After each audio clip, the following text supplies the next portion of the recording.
Pirpirmahan mo ang papeles na ito ngayon din? O gusto mong ipakaladkad kita sa gwardiya palabas ng hasyenda na parang isang maruming basahan? Ang boses ni Gabriel ay parang hagupit ng latigo na bumasag sa katahimikan ng malawak na sala ng mansyon ng mga De La Cruz. Malamig, matigas, at walang bahid ng pag-aalinlangan. Ang mga papeles ng diborsyo ay nakalapag sa lamesang gawa sa mamahaling Nara, tila isang hatol ng kamatayan na naghihintay na lamang ng lagda. Nakatayo si Feli sa tapat ng kanyang asawa, basang-basa ang suot na kupasing duster, at nanginginig ang buong katawan, hindi lang dahil sa lamig ng ulan sa labas, kundi dahil sa hapdi ng mga salitang binitawan ng lalaking pinag-alayan niya ng 5 taon ng kanyang buhay. Sa kanyang nanginginig na mga kamay, mahigpit niyang yakap ang isang maliit na supot ng gamot. Naglakad siya ng 5 kilometro, tinahak ang baha sa Quiapo, at tiniis ang gutom para lamang mabili ang pinakamahal na supplement para sa iniindang sakit sa likod ni Gabriel. Isang sugat mula sa lumang operasyon nung nasa serbisyo pa ito. Ang supot na yon, ang tanging proteksyon niya laban sa unos. Ngunit sa mga mata ni Gabriel, siya ay isang taksil na hindi nakarapat-dapat pang sulyapan. Gabriel, pakinggan mo muna ako. Itong gamot mo, kinuha ko pa ito kay Aling Marta sa Quiapo dahil alam kong nahihirapan kang makatulog sa gabi. Ang boses ni Feli ay halos pabulong gumaralgal sa tindi ng pagsusuma mo. Ngunit bago pa man niya matapos ang pangungusap, isang malutong na sampal ang dumapo sa kanyang pisngi. Ang lakas ng impact ay nagdulot ng pagkahilo at ang supot na hawak niya ay tumalsik sa sahig. Ang mga botelya ng gamot ay nagkawatak-watak at ang ilan ay gumulong patungo sa putikan na dala ng kanyang sariling mga yapak sa pinto. Huwag mong banggitin ang pangalan ko na tila ba may malasakit ka pa sa akin, sigaw ni Gabriel habang dinuduro ang kanyang asawa. Habang ako ay nagpapakapagod dito, ikaw naman pala ay nagpapakasasa sa piling ng ibang lalaki sa isang hamak na motel. Nakakasuka ka, Feli. Akala ko ba ay tapat ka? Akala ko ba ay iba ka sa mga babaeng nakilala ko? Ibinato ni Gabriel ang isang sobre ng mga litrato sa harap ni Feli. Doon, nakita niya ang sarili o ang isang babaeng kamukha niya na pumasok sa isang gusali kasama ang isang estranghero. Ang mga anggulo ay madilim, malabo, ngunit sapat na upang lasunin ang isipan ng isang lalaking matagal nang pinupuri ang sariling dangal. Sa isang sulok, nakaupo si Doña Esmeralda, ang ina ni Gabriel, na tila isang reynang nanonood ng pagguho ng isang kaharian. Humigop siya ng mainit na tsaa bago dahan-dahang tumayo. Ang kanyang marangyang terno ay walang kasing kinangkumpara sa basang anyo ni Feli. Sabi ko naman sa iyo, Gabriel, ang malumanay ngunit mapait na tinig ng matanda ay umalingaw-ngaw. Ang isang asong galing sa kalye, pakainin mo man sa gintong pinggan, ay babalik at babalik pa rin sa dumi. Binigyan ka namin ng tahanan, Feli. Iniahon namin ang pamilya mo sa utang. Utang na loob mo sa amin ang bawat hininga mo, pero ganito pa ang isusukli mo. Ang dungisan ang pangalan ng mga De La Cruz? Mama, hindi totoo ang iniisip ninyo. Gabriel, maniwala ka. Hindi ko magagawa yon. Pagmamakaawa ni Feli, habang lumuluhod sa harap ng asawa, pilit na hinahawakan ang laylayan ng pantalon nito. Subalit mabilis siyang itinulak ni Gabriel dahilan upang mapaupo siya sa malamig na sahig. Sa sandaling iyon, naramdaman ni Feli ang isang kakaibang kirot sa kanyang puson. Isang pintig ng buhay na kaninang umaga lamang niya nalaman. Nais niyang isigaw na siya ay nagdadalang tao. Nais niyang sabihin na ang anak na 5 taon nilang ipinagdasal ay narito na sa kanyang sinapupunan. Ngunit ang mga salita ay tila nabara sa kanyang lalamunan nang makita niya ang paglapit ni Isabela, ang dating kasintahan ni Gabriel na ngayon ay nakangiti nang may pagtatagumpay habang hinihimas ang balikat ng kanyang asawa. Gabriel, Tama na. Hayaan mo na siyang umalis. Baka lalo ka lang ma-stress. Hindi yan mabuti para sa kalusugan mo.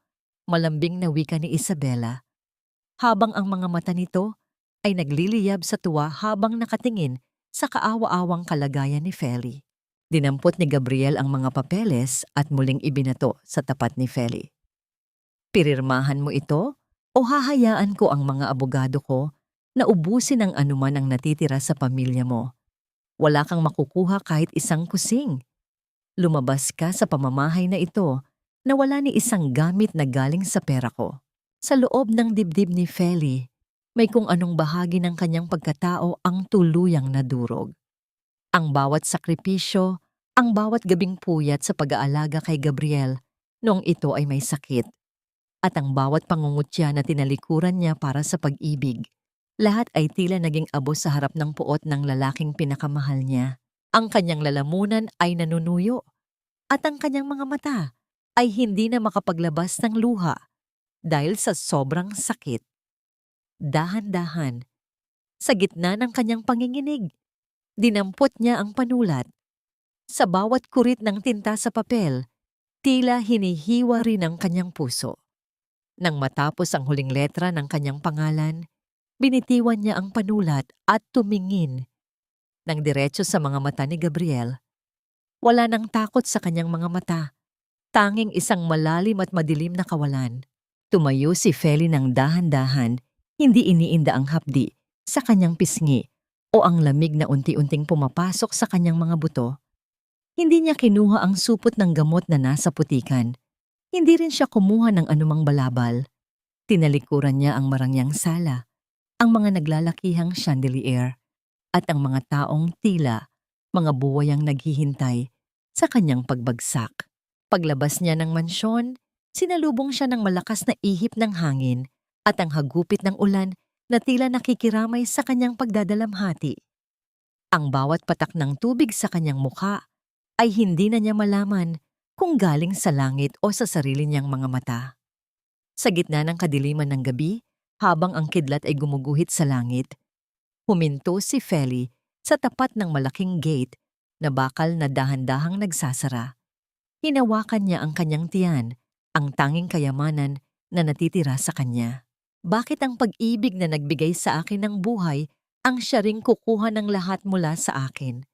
Hanggang kailan ko kailangang bayaran ng isang pagkakamaling hindi ko naman ginawa? Ang katanungang ito ay naiwan sa hangin habang ang anino ni Feli ay unti-unting nilalamon ng madilim na kalsada, malayo sa kinang ng mansyong dati niyang itinuring na tahanan. Ang bawat hakbang ni Feli palayo sa mansyon ay tila paghila sa isang kadena na nakabaon sa kanyang laman. Ang ulan ay hindi tumitigil, tila nakikipagkumpetensya sa bigat ng kanyang mga paa na bawat sandali ay lumulubog sa putikan ng kalsada. Sa kanyang isipan, paulit-ulit na umaalingaw-ngaw ang mga salita ni Doña Esmeralda tungkol sa utang na loob. Isang salitang noong una ay iakala niya ay lunas, ngunit ngayon ay napatunayan niyang isa palang lason.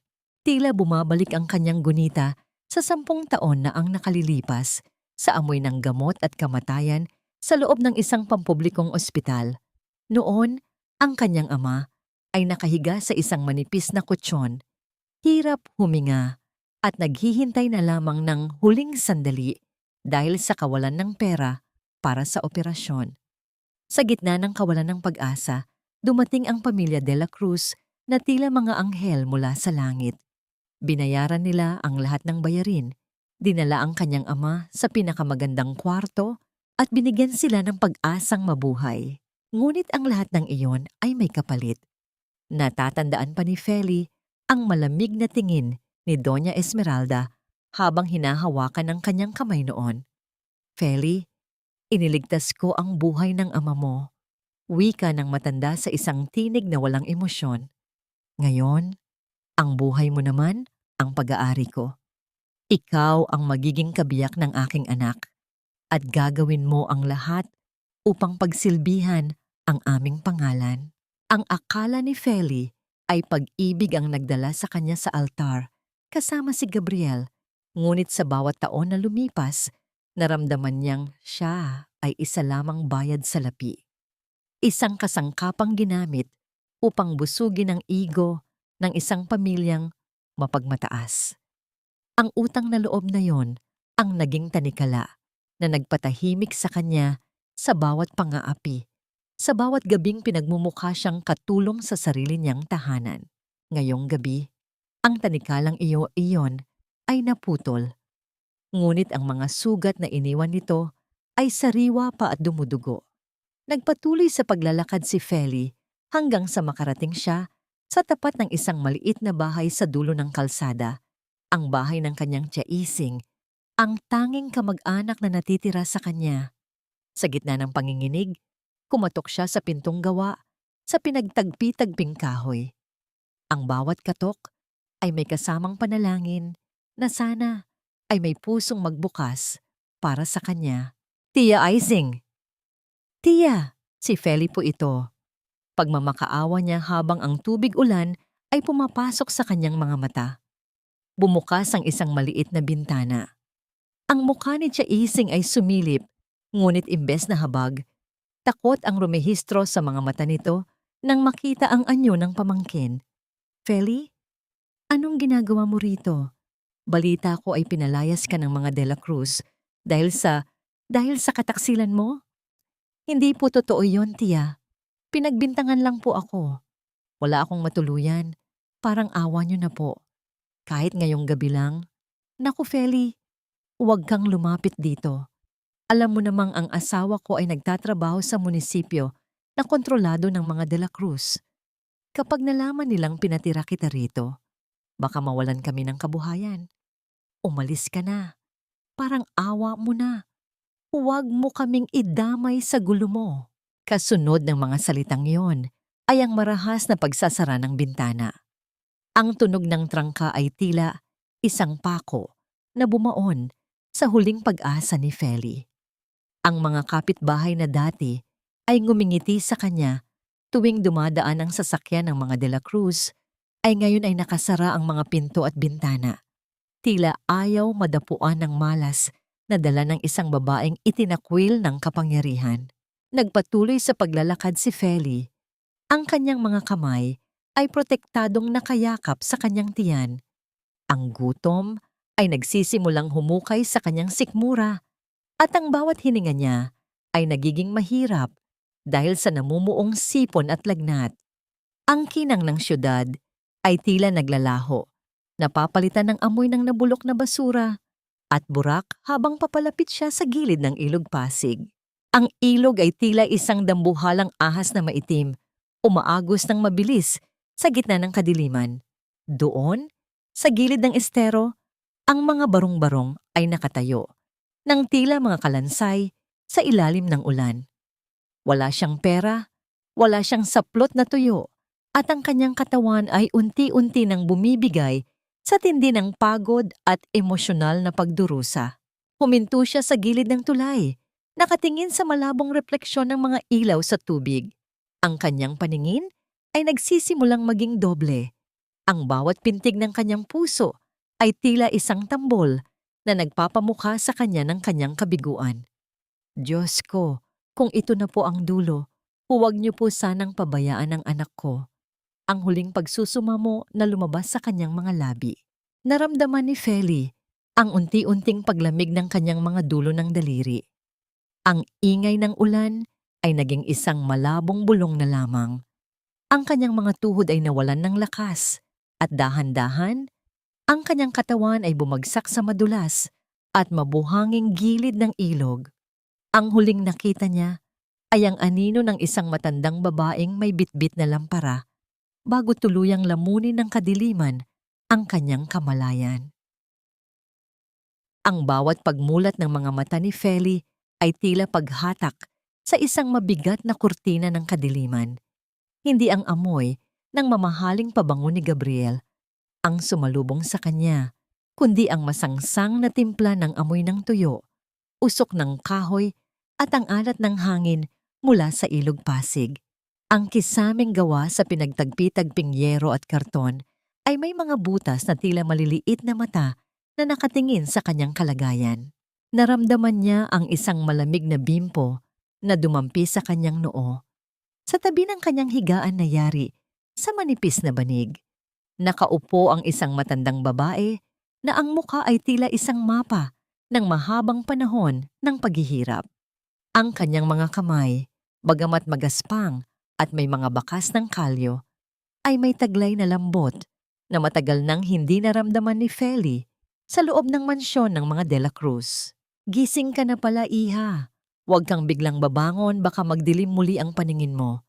Ang boses ng matanda ay paos, ngunit may timpla ng pag-aalala. Nasaan? Nasaan po ako? Mahinang tanong ni Feli. Ang kanyang boses ay tila isang tuyong dahon na nalaglag sa sahig. Nasa silong ka ng aking dampa, rito sa pampang ng ilog. Ako si Aling Nena. Nakita kitang nakahandusay sa putikan kagabi habang kumukuha ako ng mga plastik na pwedeng ibenta.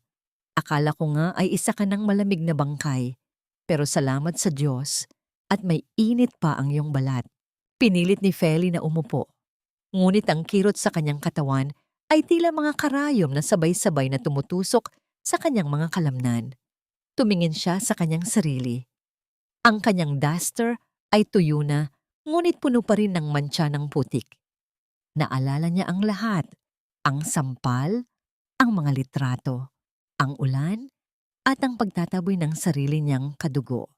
Isang mapait na luha ang dahan-dahang gumulong sa kanyang pisngi. Salamat po, Aling Nena, pero wala po akong maibabayad sa inyo. Wala akong dala kahit isang kusing. Bulong ni Feli habang nakayuko. Humalakhak ng mahina ang matanda. Isang tunog na tila mga tuyong buto na nagkakaumpugan. Iha, tignan mo ang paligid mo. Mukha ba akong naghahanap ng bayad? Ang mga taong narito sa estero, wala kaming ginto. Pero alam namin ang lasa ng luha. Kumain ka muna ng lugaw. Mainit pa ito. Inabot ni Aling Nena ang isang basag-basag na mangkok na may lamang malabnaw na kanin. Habang sinusubukan ni Feli na sumubo, biglang naramdaman niya ang isang marahas na pagbaliktad ng kanyang sikmura. Mabilis niyang tinakpan ang kanyang bibig at sumuka sa isang gilid. Bagamat wala namang lumalabas, kundi tubig at pait, nagkatinginan ang dalawa. Ang mga mata ni Aling Nena ay naningkit. Tila may binabasa sa anyo ni Feli na hindi masabi ng salita. Dahan-dahang lumapit ang matanda at hinawakan ang kamay ni Feli. Saka idinampi ang kanyang palad sa tiyan ng babae. Ilang buwan na, iha? Tanong ni Aling Nena sa isang seryosong tono. Natigilan si Feli. Ang lihim na nais niyang ibigay kay Gabriel bilang regalo ay ngayon ay naging isang pasanin sa gitna ng karalitaan. Magdadalawang buwan pa lang po. Paano niyo nalaman? Ang mga mata ng isang buntis ay may ibang ningning, kahit puno pa yan ng pighati. At ang pagsusuka mo, hindi iyan dahil sa lagnat lang. Sagot ng matanda habang iniuurong ang buhok ni Feli. Alam ba ng ama niyan, bakit hinayaan niyang mapunta ka sa ganitong kalagayan? Umiling si Feli habang humihikbi. Para sa kanya, isa akong taksil. Akala niya ay hindi sa kanya ang batang ito. Bumuntong hininga si Aling Nena at tumingin sa labas ng dampa, kung saan ang ingay ng mga batang naglalaro sa basura at ang hiyawan ng mga labandera ay nagsisimulang punuin ang umaga. Ang mundo ng mga mayayaman ay madalas mas madilim pa kaysa sa estero, iha. Doon, ang dangal ay sinusukat sa pera. Dito, ang buhay ay sinusukat sa bawat pintig ng puso.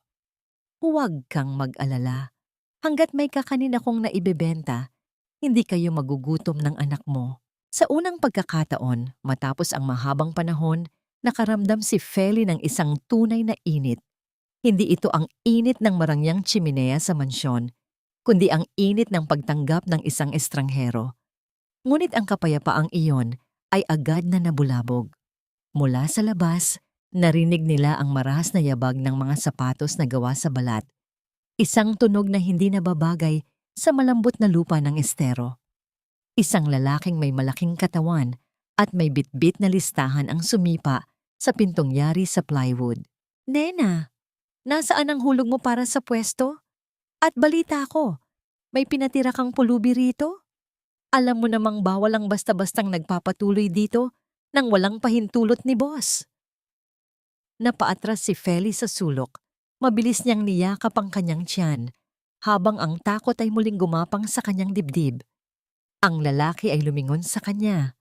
Ang mga mata nito ay nanlisik nang makita ang mukha ni Feli na kahit maputla ay bakas pa rin ang ganda ng isang babaeng galing sa alta sosyedad. Sino ang isang ito? Mukhang may mapapala tayo rito ah. Wika ng lalaki habang dahan-dahang lumalapit kay Feli.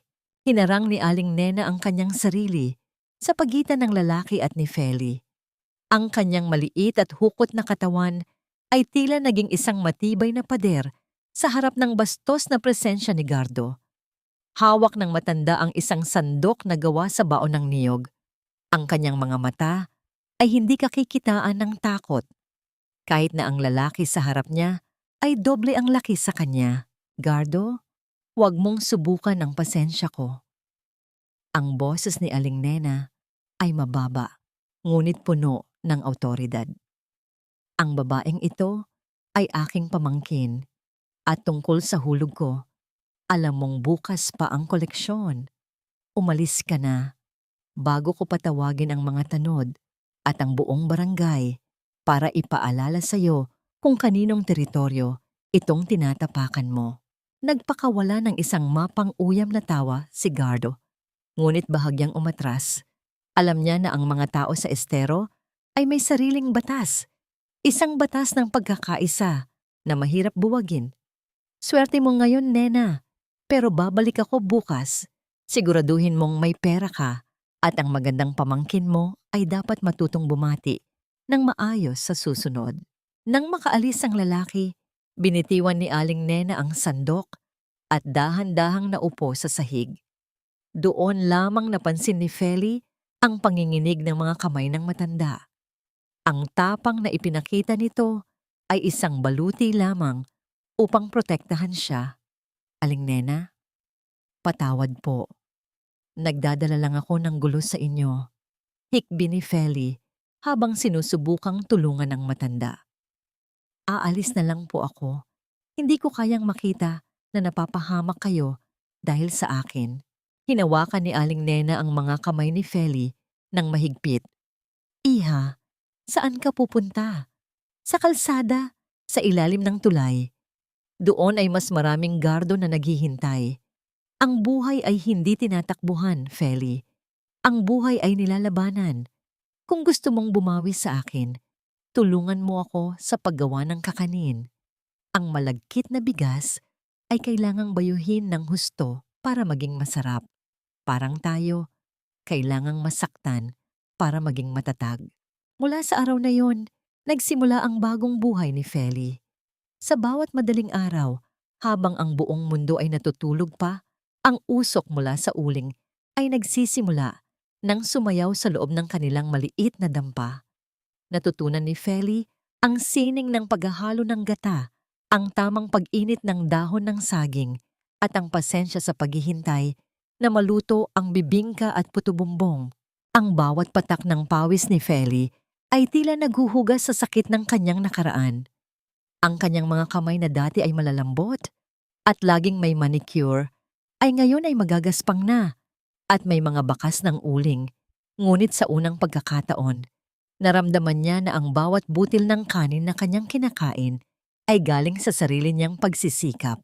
Samantala, sa loob ng malamig at malawak na mansyon ng mga De La Cruz, tila tumigil ang oras para kay Gabriel. Nakaupo siya sa kanyang opisina, may hawak na baso ng alak habang nakatingin sa labas ng bintana. Ang bahay ay puno ng mga bisita. Ang boses ni Isabela ay naririnig na tumatawa sa kabilang silid. Ngunit para kay Gabriel, ang mansyon ay tila isang malaking libingan. May isang uri ng katahimikan sa bahay na hindi niya maipaliwanag. Wala na ang amoy ng paborito niyang kape sa umaga na laging inihahanda ni Feli. Wala na ang malambot na tinig na nagtatanong kung kumusta ang kanyang araw. Ang lahat ay napalitan ng ingay ng mga taong Ang tanging habol ay ang kanyang kapangyarihan at yaman. Gabriel, darling, bakit ka nandito sa dilim? Pumasok si Isabela. Ang kanyang pulang gown ay tila isang mantsa ng dugo sa madilim na silid. Naghihintay na ang mga press sa labas. Kailangan nating i-announce ang ating plano. Hindi mo na ngayon, Isabela. Masama ang pakiramdam ko. Malamig na sagot ni Gabriel nang hindi tumitingin sa kanya. Hanggang kailan mo ba dadalhin ang bigat ng babaeng yon? Taksil siya, Gabriel. Kalimutan mo na siya. Madiing wika ni Isabela habang niyayakap ang leeg ng lalaki. Hindi sumagot si Gabriel. Uminom siya ng diretso mula sa baso. Pilit na nilulunod ang mukha ni Feli na laging sumasagi sa kanyang alaala.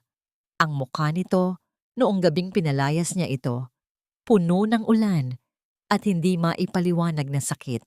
Kinabukasan sa estero, habang nagbabalot si Feli ng mga kakanin gamit ang mga lumang dyaryo, isang pamilyar na pangalan ang kumuha ng kanyang atensyon.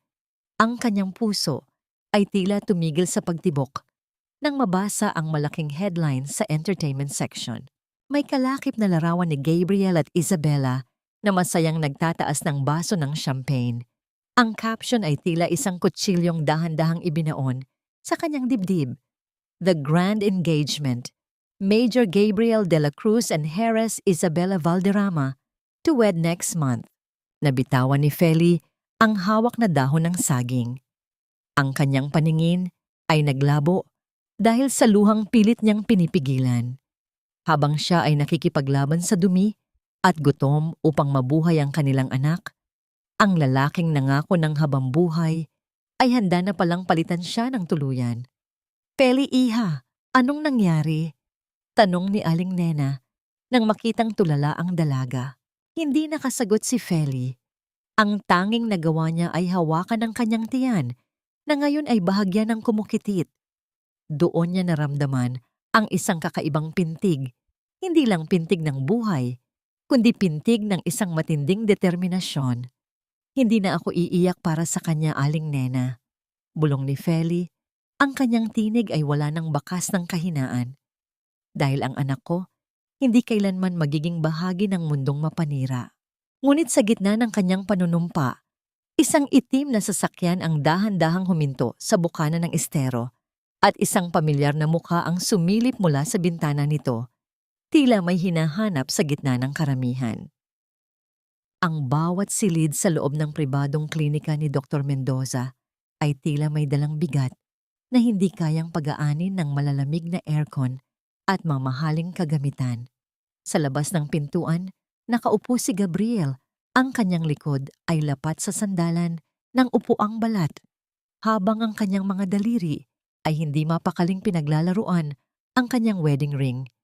Isang sing-sing na hindi niya pa rin maalis-alis sa kabila ng lahat. Sa loob ng silid, ang usapan ni Doña Esmeralda at Dr. Mendoza ay mababa, tila mga bulong ng mga nagpaplano ng isang krimen. Doktor, siguraduhin mong mananatili ang paniniwala ni Gabriel na siya ay baog.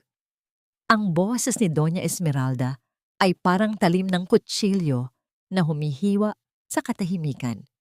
Hindi maaring magkaroon ng tagapagmana ang mga De la Cruz mula sa isang babaeng galing sa putikan. Ang dugo ni Feli ay isang mantsa na hindi ko papayagang humalo sa aming lahi. Yumuko si Dr. Mendoza. Ang kanyang mukha ay bakas ng takot at pag-aalinlangan. Pero senyora, ang huling test ni Major, normal ang lahat.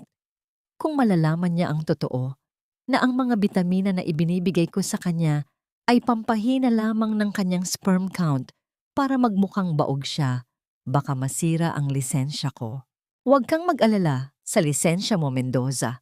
Sagot ng matanda habang inilalapag ang isang makapal na sobre sa lamesa.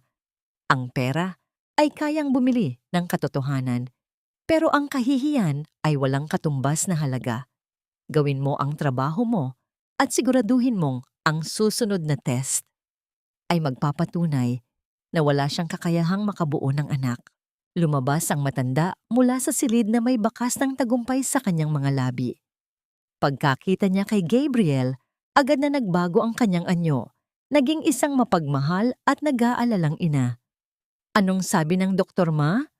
Tanong ni Gabriel. Ang kanyang boses ay puno ng pag-asa na sana ay nagkamali ang mga naunang pagsusuri. Umiling ng dahan-dahan si Doña Esmeralda at hinawakan ang kamay ng anak. Ganoon pa rin, Gabriel. Sinasabi ko sa iyo, anak, masuwerte ka at nalaman natin ang katotohanan bago ka patuluyang mauto ng babaeng yon. Kung baog ka, paanong nagkaroon ng pintig sa sinapupunan ni Feli? Malinaw na niloko ka niya. Mariing napapikit si Gabriel. Ang bawat salita ng kanyang ina ay tila isang pako na ibinabaon sa kabaong ng kanyang pag-ibig kay Feli. Ngunit sa kabila ng puot, may isang bahagi ng kanyang puso ang tumatangging maniwala. Ang alaala ng katapatan ni Feli, ang mga gabing inilaan nito sa pag-aalaga sa kanya, at ang kalinisan ng mga mata nito. Lahat ay tila sumisigaw na may mali. Habang pauwi sa mansyon, ang itim na sasakyan ni Gabriel ay dumaan sa bukana ng estero kung saan naninirahan si Feli. Mula sa bintana, nakita ni Gabriel ang isang babaeng nakatalikod. May dalang mabigat na basket ng kakanin at payat na payat. Ang kanyang puso ay biglang tumibok ng mabilis. Iyon si Mang Ruben, ang matandang driver ng pamilya, ang nakapansin sa tinitingnan ni Gabriel. Si Mang Ruben ang lihim na tagahanga ni Feli dahil sa kabutihan nito noon. Major, mukhang si Ma'am Feli po ang isang yon, mahinang wika ng driver. Ituloy mo ang pagmamaneho, Ruben. Matigas na utos ni Gabriel, ngunit ang kanyang mga mata ay hindi maalis sa refleksyon ni Feli sa side mirror hanggang sa maglaho ito sa paningin. Samantala, sa loob ng isang madilim na silid sa mansyon, hindi mapakali si Isabela. May hawak siyang cellphone at kausap ang lalaking kinuha niya upang i-edit ang mga litrato ni Feli. Ilang beses ko bang sasabihin sa'yo, huwag kang magpapakita sa paligid ni Gabriel. Bulyaw ni Isabela sa kabilang linya. Binayaran na kita ng malaki. Umalis ka na ng bansa bago ka pa makita ng mga tauhan ni Major. Kulang ang binayad mo, Isabela. Sagot ng lalaki sa kabilang linya. Hindi ko akalaing ang isang major sa military ang lolokohin natin. Kung ayaw mong ibigay ang hinihingi ko, baka maisipan kong ipadala ang orihinal na kopya ng mga litrato sa opisina ni Gabriel. Nanginig ang kamay ni Isabela sa galit. Hindi niya akalaing ang kanyang plano ay unti-unti nang nagkakaroon ng lamat. Kailangan niyang mapabilis ang kasal bago pa bumalik ang lahat sa kanya.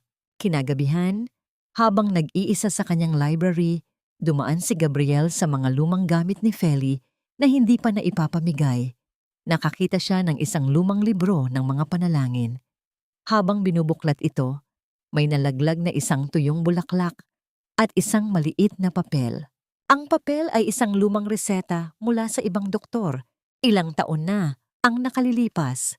Nakasulat doon ang mga salitang nagpabilis ng hinga ni Gabriel. Patient Gabriel de la Cruz. Findings: normal reproductive health. No signs of infertility. Nanginig ang mga kamay ni Gabriel habang binabasa ang petsa. Iyon ay bago pa man magsimula ang paggamot ni Dr. Mendoza sa kanya. Isang matinding katanungan ang bumalot sa kanyang isipan. Kung normal siya noon, bakit bigla siyang naging baog nang magsimula siya ng uminom ng mga gamot na bigay ng doktor ng kanyang ina? Ang katahimikan ng library ay nabasag ng tunog ng dahan-dahang pagbukas ng pinto. Nakatayo doon si Doña Esmeralda, nakatitig sa papel na hawak ng kanyang anak. Ang kanyang muka ay biglang naging malamig na tila yelo. Anong ibig sabihin nito, ma? Ang tinig ni Gabriel ay tila isang babala ng paparating na bagyo habang iwinawagayway niya ang lumang reseta sa harap ng kanyang ina. Ang katahimikan sa loob ng library ay naging kasing bigat ng semento.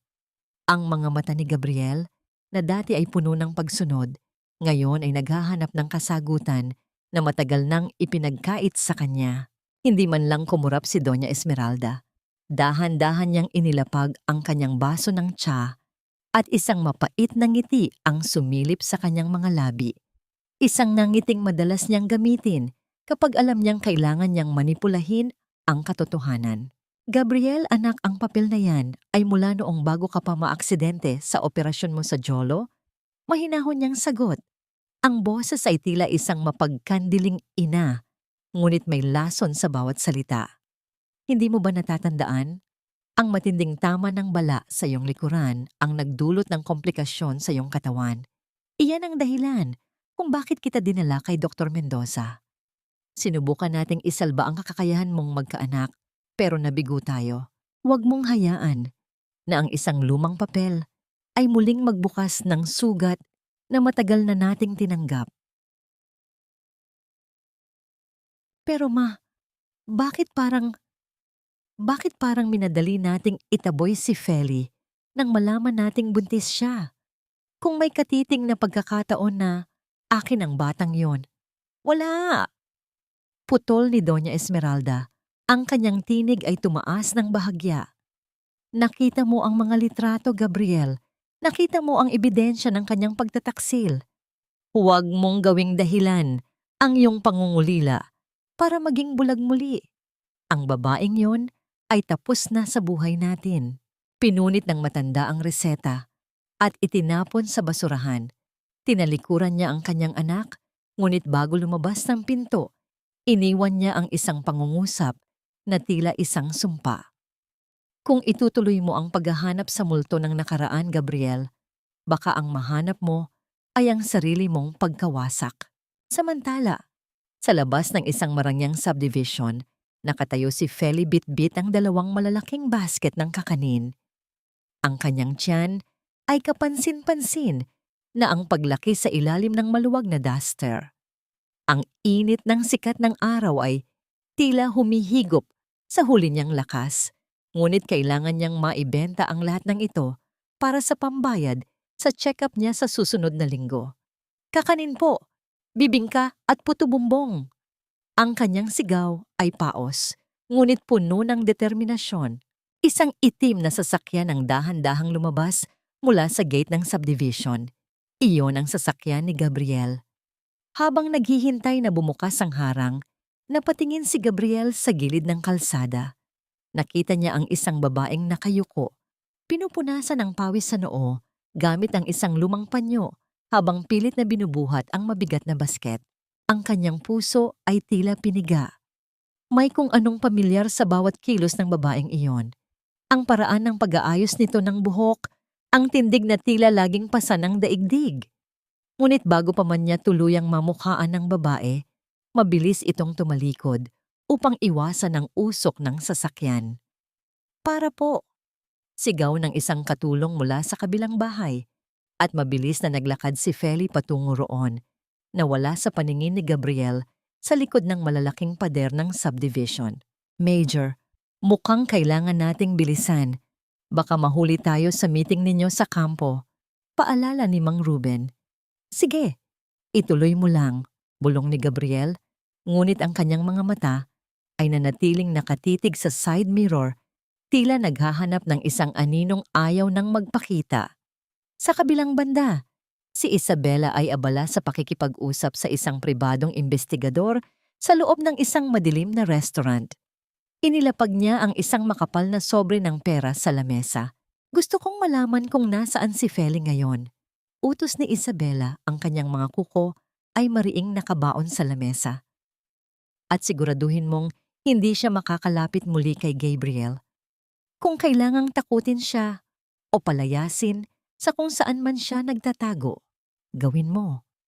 Huwag mong hahayaan na ang batang nasa sinapupunan niya ay makita ang liwanag ng araw sa mansyon ng mga De La Cruz. Masusunod, ma'am, sagot ng lalaki bago mabilis na naglaho sa karamihan. Kinagabihan sa estero, habang nagbibilang ng barya si Feli kasama si Aling Nena, napansin nila ang isang kakaibang lalaki na kanina pa paligid-ligid sa kanilang dampa. Hindi ito mukhang taga rito. Ang pananamit nito ay tila isang estrangherong may masamang balak. Feli, pumasok ka na sa loob, bulong ni Aling Nena habang hawak ang kanyang laging handang sandok. May kung anong hindi maganda sa pakiramdam ko ngayong gabi. Papasok pa lang si Feli sa pinto nang marinig niya ang paghinto ng isang motorsiklo sa labas at ang tunog ng isang taong nagtatangkang sirain ang kanilang munting bakod. Ang langit ay muling nagdilim, tila nakikiramay sa bigat ng hanging umiihip sa paligid ng estero. Ang amoy ng paparating na ulan ay humahalo sa alikabok ng kalsada, isang paalala kay Feli sa gabing gumuho ang kanyang mundo. Ngunit sa pagkakataong ito, hindi siya papayag na lamunin muli ng takot. Habang nagtatago sa likod ng mga nakasampay na labada, nakita ni Feli ang dalawang lalaking kinakausap ni Aling Nena sa laba. Ang mga ito ay may mga tattoo sa braso at ang kanilang mga mata ay tila naghahanap ng mabibiktima. Wala nga rito ang sinasabi ninyo, bulyaw ni Aling Nena habang iwinawasiwas ang kanyang walis tingting. Umalis na kayo bago ko pa kayo ipakaladkad sa mga tao rito. Nang makaalis ang mga lalaki ng may mga banta sa kanilang labi, mabilis na lumapit si Feli sa matanda. Aling Nena, kailangan ko na pong umalis. Alam kong ang mga taong yon ay pinadala ni Isabela. Hindi ko gustong madamay kayo sa galit nila. Huwag kang padalos-dalos, Feli. Pagpigil ni Aling Nena, mas mapanganib sa labas ngayong gabi. Tingnan mo, bubuhos na naman ang ulan. Ngunit nanaig ang takot ni Feli para sa kaligtasan ng matanda. Bit-bit ang kanyang huling basket ng bibingka, dahan-dahan siyang lumabas sa kabilang dulo ng estero, tinatahak ang madidilim na eskinita upang makaiwas sa mga lalaking naghahanap sa kanya. Hindi nagtagal, ang ambon ay naging isang malakas na buhos ng ulan. Ang bawat patak ng tubig ay tila mga maliliit na bato na humahampas sa kanyang balat. Dahil sa dulas ng daan at bigat ng kanyang sinapupunan, nahihirapan si Feli na balansehin ang kanyang sarili. Ang kanyang tsinelas ay naputol, kaya't pilit siyang naglakad ng nakayapak sa magaspang na kalsada. Sa kabilang bahagi ng kalsada, ang itim na sasakyan ni Gabriel ay dahan-dahang gumagapang sa gitna ng trapiko. Hindi mapakali si Gabriel. Ang mga dokumentong nahanap niya sa library ay tila mga tinik na nakabaon sa kanyang isipan. Gusto niyang malaman ang katotohanan, ngunit hindi niya alam kung saan magsisimula. Major, mukhang may aksidente sa unahan, hindi tayo makagalaw. Wika ni Mang Ruben habang pinapagana ang wiper ng sasakyan sa pinakamabilis na antas nito. Lumingon si Gabriel sa bintana. Sa gitna ng malakas na ulan, nakita niya ang isang babaeng naglalakad sa tabi ng kalsada.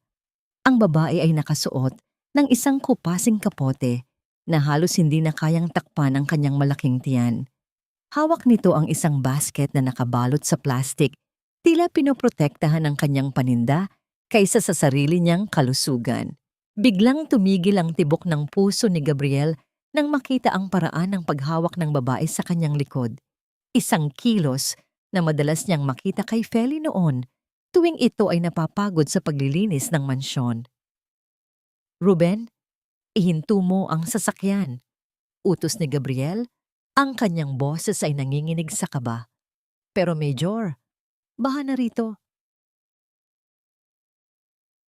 Hindi na hinintay ni Gabriel na matapos ang driver. Binuksan niya ang pinto at mabilis na lumabas. Hindi alintana ang pagkabasa ng kanyang mamahaling uniforme. Tumakbo siya patungo sa babaeng ngayon ay nakasandal sa isang poste ng kuryente, hinahabol ang hininga. Feli?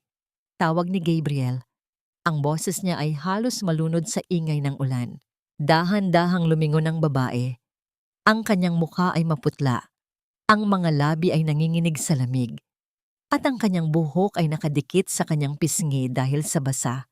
Nang magtama ang kanilang mga mata, ang mundo ay tila huminto. Walang galit, walang poot, tanging isang matinding sakit na nagmumula sa nakaraan ang bumalot sa kanila. Nanlaki ang mga mata ni Gabriel nang bumaba ang kanyang tingin sa sinapupunan ni Feli. Ang bata sa loob nito ay malaki na, tila handa ng harapin ang mundo sa kabila ng lahat ng hirap na pinagdaanan ng kanyang ina. Anong Anong ginagawa mo rito? Ang boses ni Gabriel ay puno ng pighati. Feli, bakit ka nagkakaganito? Isang mapait na ngiti ang sumilip sa mga labi ni Feli. Tumingin siya kay Gabriel, hindi bilang isang asawang nagmamakaawa, kundi bilang isang babaeng nahanap na ang kanyang lakas sa gitna ng unos. Bakit Gabriel? Hindi ba ito ang gusto mo? Tanong ni Feli. Ang kanyang boses ay malinaw sa gitna ng ulan. Pinalayas mo ako nang walang kahit ano. Sinunod ko lang ang gusto mo. Nagtatrabaho ako para mabuhay ang anak ko. Sino? Sino ang ama? Feli? Tanong ni Gabriel. Ang kanyang mga kamao ay nakakuyom habang ang luha ay humahalo sa tubig ulan sa kanyang muka. Sabihin mo sa akin ang totoo. Kaninong anak iyan? Lumapit si Feli ng isang hakbang, tila hindi nararamdaman ang lamig. Tiningnan niya ng diretso sa mata ang lalaking minsan niyang itinuring na mundo. Ang batang ito ay walang ama, Gabriel. Ang sagot ni Feli ay tila isang hatol na nagpaguho sa huling depensa ni Gabriel dahil ang lalaking dapat sana ay ama niya ay namatay na noong gabing itaboy niya kami sa putikan. Huwag kang mag-alala, hindi ko hihilingin ang kahit anong tulong mula sa inyo. Tinalikuran ni Feli si Gabriel at nagpatuloy sa paglalakad. Iniiwan ang lalaking nakatayo sa gitna ng ulan, basang-basa at puno ng pagsisisi. Ngunit mula sa di kalayuan, isang pares ng mga mata ang nakamasid sa kanila. Isang lalaking may hawak na telepono at mabilis na nag-uulat ng bawat pangyayari. Nahanap na siya ni Major. Bulong ng lalaki sa kabilang linya. Anong gagawin namin? Ang sagot mula sa kabilang linya ay maikli at nakakapangilabot. Tapusin ninyo ang dapat tapusin. Huwag hayaang makarating ang babaeng iyan sa mansyon. Ang bawat patak ng tubig mula sa buhok ni Gabriel na pumapatak sa makintab na sahig ng mansyon ay tila mga luha ng pagsisisi na hindi niya maibuhos. Nanatili siyang nakatayo sa bukana ng pinto, basang-basa, at ang kanyang mga mata ay nakatingin sa kawalan. Ang tinig ni Feli sa gitna ng ulan ay paulit-ulit na humahagupit sa kanyang pandinig. Isang sumpa na mas masakit pa kaysa sa anumang sugat na nakuha niya sa digmaan. Gabriel! Diyos ko, anong nangyari sa'yo? Patakbong lumapit si Isabela. Bit-bit ang isang tuyong tuwalya. Ang kanyang boses ay puno ng pagkukunwari. Isang matamis na himig na ngayon ay tila tunog ng nagkakaumpugang bakal sa pandinig ni Gabriel. Hindi kumibo si Gabriel. Hinayaan niya si Isabela na punasan ang kanyang muka, ngunit nang magtama ang kanilang mga mata, mabilis na iniwas ng lalaki ang kanyang paningin. May kung anong nagbago sa loob niya. Ang boy ng babaeng nasa harap niya, na dati ay tila lunas sa kanyang kalungkutan, ay ngayon ay tila isang maskarang pilit na itinatago ang isang madilim na sikreto. Nahanap ko siya, Isabela. Bulong ni Gabriel. Ang boses ay paos at puno ng pighati. Natigilan si Isabela. Ang kanyang kamay na may hawak ng tuwalya ay bahagyang nanginig. Ngunit agad niyang naitago ang kanyang pagkagulat sa likod ng isang mapait na buntong hininga. Sino? Ang babaeng taksil na yon. Gabriel, bakit mo pa siya hinahanap? Tignan mo ang nangyari sa'yo. Nagkasakit ka na dahil sa kanya. Buntis siya. Pagpapatuloy ni Gabriel, tila hindi naririnig ang sinasabi ng kasintahan. Malaki na ang tiyan niya. Naglalakad siya sa gitna ng ulan para lang magbenta ng kakanin. Isabela, paanong ang isang babaeng sinasabi ninyong nagnakaw ng pera at nagpakasasa sa iba ay naghihirap ng ganoon? Baka bahagi lang yon ng drama niya. Mabilis na sagot ni Isabela, ang kanyang tono ay naging matalim. Huwag kang padala sa mga luhang paimbabaw. Baka gusto lang niyang kuhanin muli ang loob mo para perahan ka. Tinalikuran ni Gabriel si Isabela at dahan-dahang umakyat sa hagdan. Ang bawat baitang ay tila nagpapapaalala sa kanya ng bawat gabi na hinihintay siya ni Feli sa itaas. Laging may dalang mainit na tsaa at isang matamis na ngiti. Ngayon, ang tsa ay inihahanda na ng iba, ngunit ang lasa ay hindi na kailanman magiging pareho. Sa kabilang bahagi ng mansyon, sa loob ng silid ni Doña Esmeralda, ang hangin ay mabigat at amoy gamot. Nakaupo ang matanda sa kanyang kama, ang kanyang muka ay mas maputla kaysa sa dati. Ang kanyang mga kamay ay bahagyang nanginginig habang hinihintay ang kanyang gabi-gabing inumin. Pumasok si Isabela bitbit ang isang gintong tasa ng tsa. Ang kanyang mga hakbang ay tahimik, tila isang anino na gumagapang sa dilim. Isang maliit na bote ang nakatago sa kanyang palad. At bago pa man siya makalapit sa kama, dahan-dahan niyang pinitik ang ilang patak ng isang malinaw na likido sa loob ng tasa. "Heto na po ang inyong gamot, Mama," malambing na wika ni Isabela. "Kailangan ninyong uminom nito para mas bumuti ang inyong pakiramdam. Masyado kayong nai-stress sa mga nangyayari."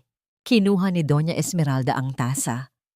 Ang kanyang paningin ay bahagyang malabo na, isang epekto ng gamot na ilang linggo na niyang iniinom. "Salamat, Isabela. Mabuti na lang at nandito ka.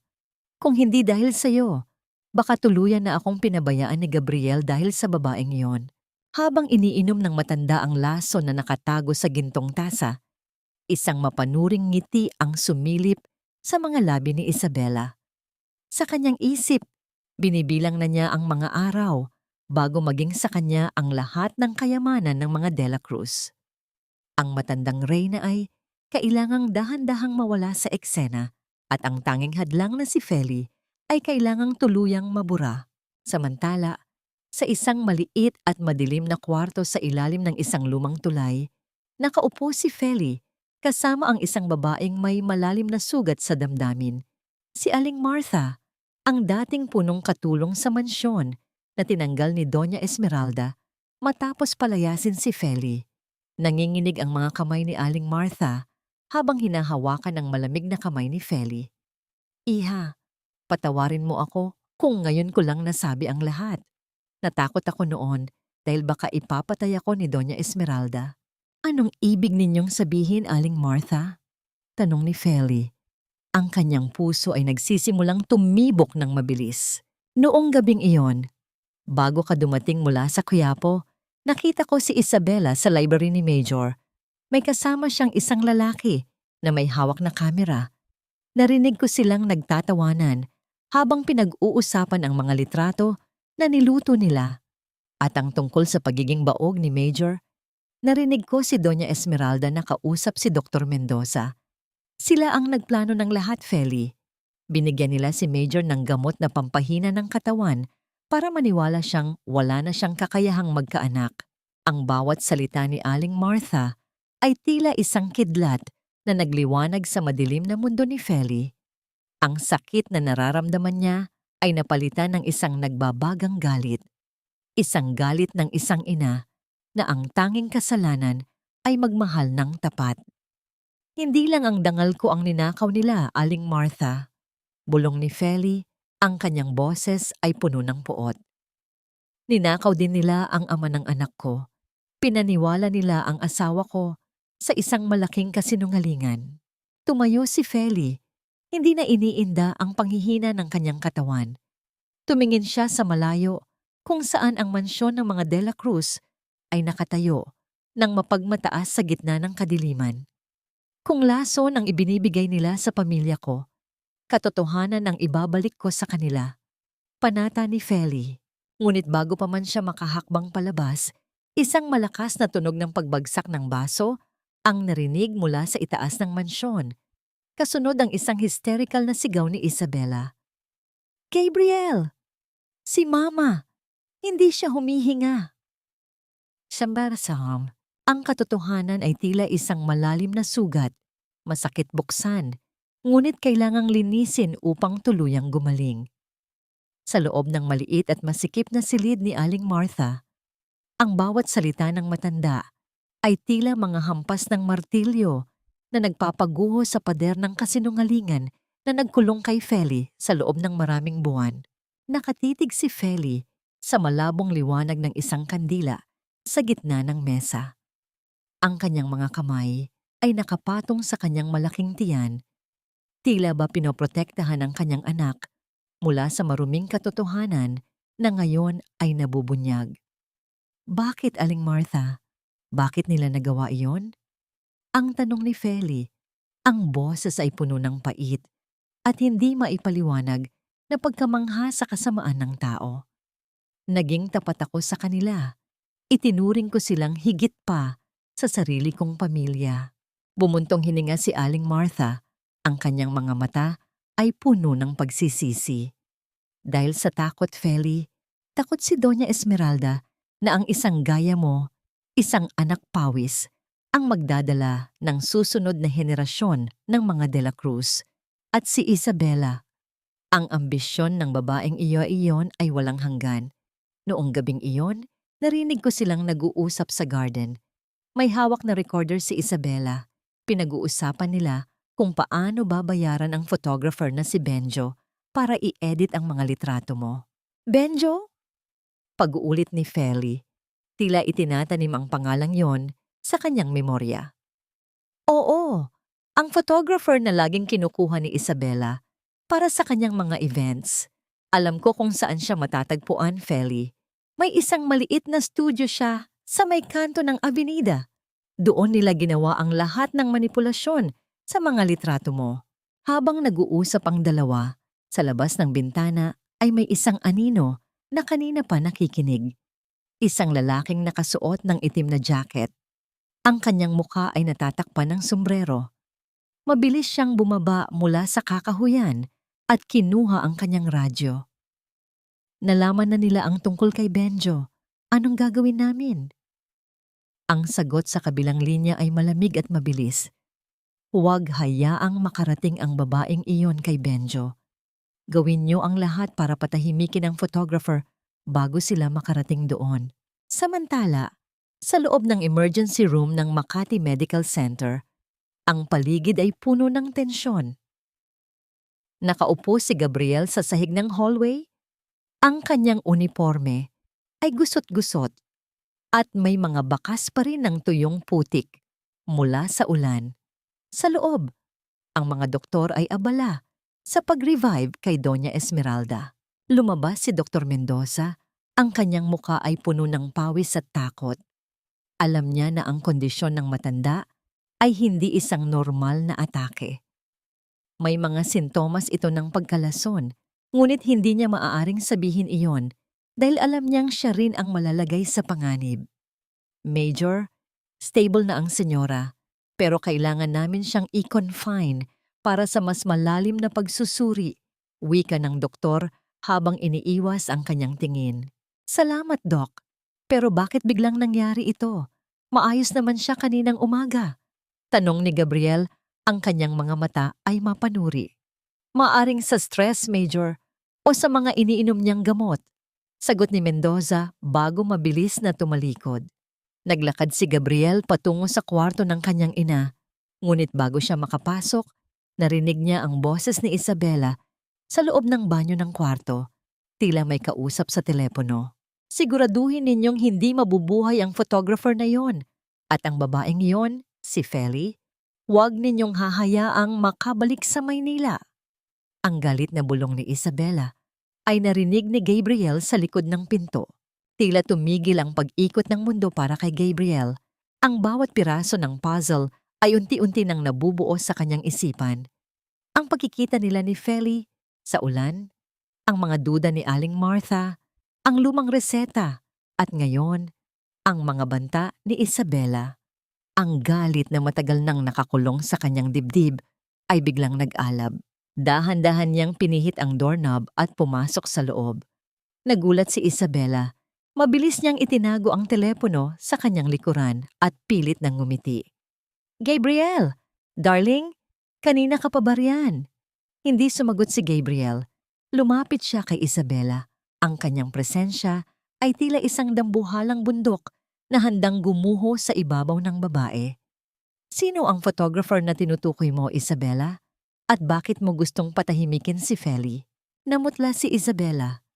Ang kanyang mga labi ay nanginginig, hindi makapagsalita. Gabriel, Anong sinasabi mo? Masyado ka lang sigurong pagod. Sa kabilang dako, sa gitna ng madilim na kalsada patungo sa abenida, sakay si Feli ng isang tricycle kasama si Aling Martha.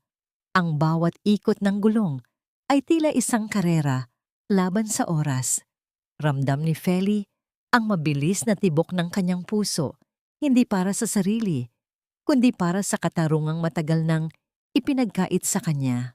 Malapit na tayo, Feli, bulong ni Aling Martha. Ngunit bago pa sila makarating sa kanto, isang itim na van ang biglang humarang sa kanilang daan. Ang tricycle ay biglang huminto.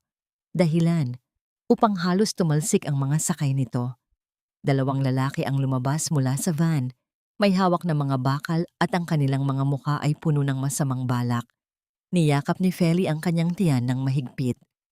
Diyos ko, protektahan niyo po kami. Ang katahimikan ng gabi ay binasag hindi ng ingay, kundi ng tensyong tila isang liyab na handang tumupok sa sino mang humarang.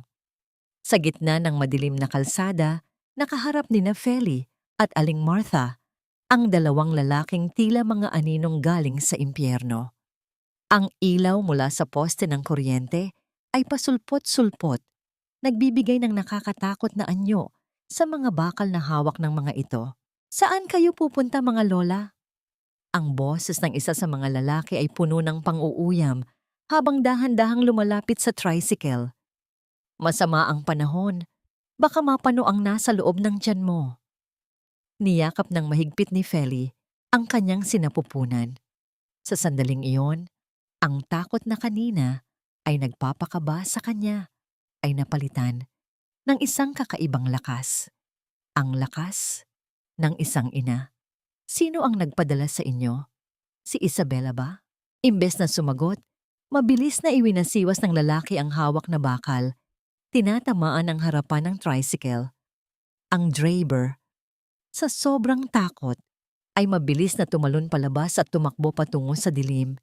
Iniwan sina Feli at Aling Martha sa gitna ng panganib. Feli, tumakbo ka na. Ako na ang bahala rito. Sigaw ni Aling Martha habang pilit na humaharang sa mga lalaki gamit ang kanyang manipis na katawan. Ngunit bago pa man makakilos ang sinuman, isang malakas na tunog ng pagpreno ng motorsiklo ang umalingaw-ngaw. Isang lalaking nakasuot ng fatig na pantalon at itim na jacket ang mabilis na huminto sa harap nila. Iyon, si Sergeant Mateo, ang dating aide ni Gabriel na palaging nakamasid sa kabutihan ni Feli noon. Bitawan niyo sila! Ang utos ni Mateo ay puno ng awtoridad ng isang sundalo. Sa isang mabilis na pagkilos, napatumba niya ang isa sa mga lalaki, habang ang isa naman ay mabilis na tumakas patungo sa kanilang van nang makitang may baril ang dumating. Ma'am Feli, ayos lang po ba kayo? Tanong ni Mateo habang tinutulungan silang makatayo. Pinahanap po kayo sa akin ni Major. Matagal na siyang nagdududa, pero ngayon lang niya natiyak ang lahat. Habang nangyayari ang kaguluhan sa abenida, sa loob ng ospital, tila isang laro ng pusa at daga ang nagaganap sa pagitan ni Gabriel at Isabela. Hawak ni Gabriel ang braso ni Isabela nang may higpit na tila bakal. Ang kanyang mga mata ay nanlilisik sa galit.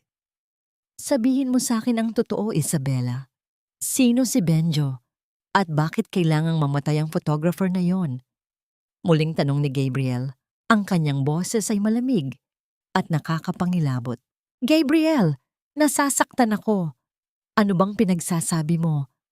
Baka kung ano-ano na ang naririnig mo dahil sa pagod.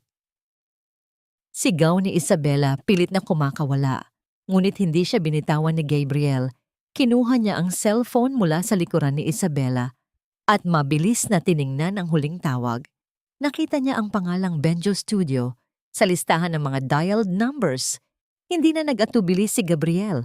Mabilis niyang idinial ang numero habang nakatingin ng matalim sa namumutlang mukha ng babae. Hello? Isabela? Tapos na ba? Napatay na ba ang photographer? Ang boses sa kabilang linya ay puno ng kaba.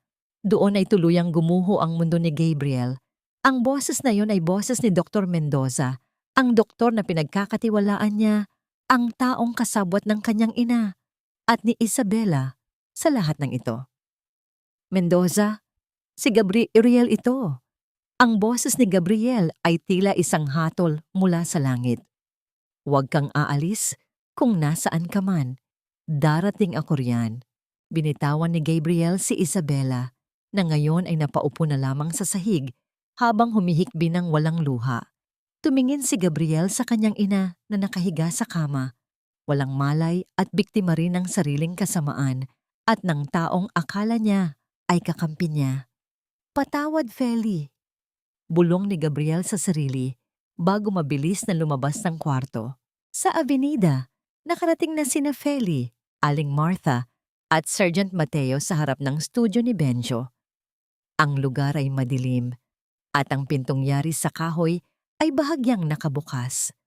Pagpasok nila, tumambad sa kanila ang isang gulo-gulong silid. Ang mga kagamitan ay nakakalat sa sahig at may amoy ng gasolina sa paligid, tila may nagtangkang sunugin ng ebidensya. Sa isang sulok, nakita nila si Benjo, ang photographer, na nanginginig habang pilit na itinatago ang isang hard drive sa ilalim ng isang lumang sofa. "Huwag niyo akong patayin! Ibibigay ko na ang lahat!" Sigaw ni Benjo nang makita ang anino ni na Mateo. Lumapit si Feli. Ang kanyang mga mata ay puno ng determinasyon. "Ibigay mo sa akin ang orihinal na mga litrato, Benjo. Ang mga litratong hindi pa nadudumihan ng kasinungalingan ni na Isabela." Nanginginig na inabot ni Benjo ang hard drive. Nandyan ang lahat. Ang mga raw files, ang mga usapan namin ni Isabela sa text, pati ang mga resibo ng pagbabayad niya sa akin para sirain ang dangal mo. Hawak na ni Feli ang katotohanan. Sa wakas, ang sandatang kailangan niya upang mabawi ang kanyang dangal ay nasa kanyang mga kamay na.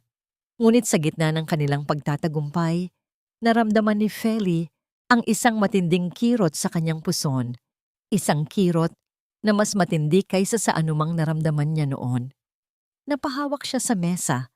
Ang kanyang muka ay biglang namutla. "Mateo, Aling Martha, ang bata, manganganak na yata ako." "Hindi mo ba naiintindihan, Gabriel? Ginawa ko lang ang lahat ng ito dahil mahal kita. Dahil hindi karapat-dapat ang babaeng iyon sa pangalan mo." Ang boses ni Isabela ay pumiyok sa tindi ng desperasyon habang nakasandal siya sa malamig na pader ng hallway ng ospital. Ang kanyang mga mata, na dati ay puno ng pagmamalaki, ngayon ay bakas ng isang hayop na nasukol sa sulok. Ngunit para kay Gabriel, ang mga salitang pag-ibig na lumalabas sa bibig ni Isabela ay tila mga uod na gumagapang sa isang mabulok na bangkay. "Ang pag-ibig ay hindi naninira ng buhay, Isabela. Ang tawag sa ginawa mo ay kasamaan." Ang sagot ni Gabriel ay isang mahaba at malamig na bulong na mas masakit pa kaysa sa anumang sigaw. Sa kabilang dako, sa loob ng madilim at magulong studio ni Benjo, ang bawat hininga ni Feli ay tila isang pakikipaglaban sa kamatayan. Nakasandal siya sa dibdib ni Aling Martha. Ang kanyang mga kamay ay mahigpit na nakakapit sa hard drive na tila ba ito ang tanging angkla na nagpapanatili sa kanya sa mundong ito. Ang bawat pintig ng kirot sa kanyang puson ay tila isang malaking alon na humahampas sa kanyang marupok na katawan. "Iha, huminga ka ng malalim. Mateo, kailangan nating dalhin si Feli sa ospital ngayon din." Ang boses ni Aling Martha ay puno ng panginginig. "Hindi tayo pwedeng pumunta sa ospital ni Mendoza." Mabilis na sagot ni Mateo habang binibitbit ang kanyang baril at inaalalayan si Feli. "May alam akong maliit na klinika sa malapit. Doon tayo. Benjo, sumama ka sa amin kung gusto mo pang mabuhay." Isinakay nila si Feli sa lumang van ni Benjo. Sa loob ng sasakyan, ang bawat lubak ng kalsada ay tila isang taga sa puso ni Feli. Ang kanyang pawis ay humahalo sa luha at ang kanyang labi ay duguan na dahil sa mariing pagkagat upang hindi makagawa ng anumang ingay na magpapakita ng kanyang kahinaan. Sa gitna ng dilim, tanging ang liwanag ng mga poste ng kuryente ang tumatama sa kanyang mukha. Isang mukhang pagod, sugatan, ngunit may ningning ng isang reynang handang mamatay para sa kanyang anak. Habang naglalakbay, ang gunita ni Feli ay bumalik sa mga araw na masaya pa sila ni Gabriel. Naalala niya ang pangako ng lalaki sa ilalim ng puno ng nara, ang mga pangarap nilang bumuo ng pamilya na puno ng tawanan. Ang mga alaalang iyon na dati ay nagbibigay sa kanya ng tamis, ngayon ay tila mga asin na ibinubudbod sa kanyang mga sariwang sugat. Gabriel, ang anak natin. Bulong ni Feli bago muling lamunin ng isang matinding kontraksyon. Sa mansyon ng mga De La Cruz, nakatayo si Gabriel sa gitna ng sala. Tinitignan ang malaking portrait ng kanyang pamilya. Dumating ang balita mula kay Mateo. Nahanap na nila si Feli at manganganak na ito. Ang galit ni Gabriel ay napalitan ng isang matinding takot. Natatakot siya na baka huli na ang lahat. Natatakot siya na ang huling pagkakataon na makita ang kanyang mag-ina ay ipagkait sa kanya ng tadhana. Major, may mga tao ni Isabela na nakapaligid sa klinika kung nasaan si Ma'am Feli. Ulat ng isa pang tauhan ni Gabriel sa telepono. Mukhang balak nilang ituloy ang masamang plano bago pa lumabas ang bata. Kinuha ni Gabriel ang kanyang baril at ang susi ng sasakyan. Wala na siyang pakialam sa dangal ng militar o sa pangalan ng kanyang ina. Sa oras na ito, siya ay isang lalaking lalaban para sa kanyang pamilya. Isabela, kung may mangyaring masama sa kanila, sisiguraduhin kong ang impyerno ang magiging huling hantungan mo. Ang huling banta ni Gabriel bago mabilis na pinasibat ang sasakyan patungo sa kuta ng mga kaaway. Sa loob ng maliit at tago na klinika, ang bawat patak ng pawis ni Feli ay tila isang panalangin. Ang bawat sigaw na pinipigilan niya ay isang sigaw ng paglaya mula sa nakaraang mapanira. Hawak niya ang kamay ni Aling Martha nang may higpit na tila ba doon niya kinukuha ang huli niyang lakas. Konti na lang, iha. Nakikita ko na ang buhok ng bata. Wika ng komadrona sa gitna ng tensyon. Ngunit sa labas ng klinika, ang tunog ng mga yabag ng sapatos at ang dahan-dahang pagpreno ng mga sasakyan ay nagpapahiwatig na ang mga lobo ay narito na upang kuhanin ang kanilang biktima. Ang katahimikan ng gabi ay muling mababasag, hindi lang ng unang iyak ng isang sanggol, kundi ng huling pagtutuos ng dalawang mundong pinaghiwalay ng kasinungalingan. Sino ang unang darating sa pintuan ng klinika? Ang amang naghahanap ng kapatawaran o ang mga kamay na nais pumatay sa katotohanan? Onadgong, ang bawat pintig ng kirot sa puso ni Feli ay tila isang malakas na hampas ng alon sa isang pampang na unti-unti nang nagigiba. Sa loob ng maliit at halos madilim na klinika, ang tanging nagbibigay ng liwanag ay isang lumang bumbilya na pasulpot-sulpot ang ningning, tila ba nakikigulo sa tensyong namamayani. Ang amoy ng alkohol at lumang tela ay humahalo sa amoy ng ulan na pumapasok mula sa awang ng bintana. Sa gitna ng kanyang paghihirap, ang mga kamay ni Feli ay nanatiling nakakuyom sa ilalim ng unan, kung saan nakatago ang hard drive ni Benjo. Kahit sa gitna ng matinding kontraksyon na tila humahati sa kanyang katawan, mas matindi ang pangako niya sa sarili. Hindi siya mamatay hanggat hindi nababawi ang kanyang dangal. Iha, itulak mo pa. Konti na lang, lalabas na ang bata. Ang boses ng komadrona ay nagmamadali. Bakas ang kaba dahil sa ingay ng mga sasakyang humihinto sa labas. Isang matinding sigaw ang kumawala sa mga labi ni Feli. Isang sigaw na hindi lamang mula sa sakit ng panganganak, kundi sigaw ng lahat ng mga buwan ng pananahimik, ng pang-aapi, at ng pagtitiis sa hirap sa estero. Kasabay ng kanyang huling pagtulak ay ang pagbukas ng marahas na pinto ng klinika. Hindi ang mga tauhan ni Isabela ang pumasok. Sa gitna ng liwanag mula sa pasilyo, tumambad ang anyo ni Gabriel. Ang kanyang uniforme ay puno ng dumi. Ang kanyang mukha ay sugatan mula sa pakikipaglaban sa mga tauhan ni Isabela sa labas. Ngunit ang kanyang mga mata ay nakatitig lamang sa isang direksyon, kay Feli. Sa sandaling iyon, ang unang yak ng isang sanggol ay umalingaw-ngaw sa loob ng silid. Isang tunog na tila musika sa gitna ng kaguluhan. Isang tunog na nagpapatunay na ang buhay ay laging nananaig sa gitna ng kamatayan. Nanginig ang mga tuhod ni Gabriel. Dahan-dahan siyang lumapit sa gilid ng higaan, hindi alintana ang dugo at ang pawis. Nakita niya ang isang maliit at mapulang sanggol na dahan-dahang inilalapag sa dibdib ni Feli. Ang bata ay may mga matang tila kay Gabriel, ngunit may tatag na tila kay Feli. Feli? Ang bulong ni Gabriel ay puno ng pighati at hindi maipaliwanag na saya.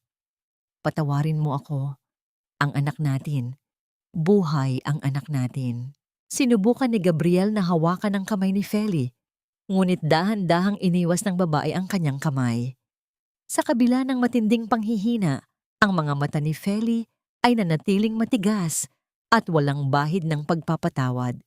Ang reyna na dati ay nakayuko sa harap ng mga De La Cruz ay ngayon ay nakatingin ng pantay sa lalaking sumira sa kanya. Huwag mo kaming hawakan, Gabriel. Ang boses ni Feli ay mahina, ngunit may talim na tila labaha. Ang batang ito ay hindi bunga ng yaman ninyo. Ang batang ito ay nabuhay sa hirap, sa gutom, at sa pagmamahal ng mga taong itinuring ninyong basura. Inabot ni Feli ang hard drive mula sa ilalim ng unan at binitiwan ito sa tapat ni Gabriel. Ang tunog ng pagbagsak ng bakal sa sahig ay tila isang hatol na nagpatahimik sa buong silid. Nandyan ang lahat, Gabriel. Nandyan ang katotohanan tungkol sa iyong ina, tungkol kay Isabela, at tungkol sa iyong pagiging baog. Basahin mo, tignan mo, at lunurin mo ang sarili mo sa katotohanang pinatay mo ang babaeng nagmahal sa iyo dahil lang sa isang kasinungalingan. Napaluhod si Gabriel sa tabi ng higaan.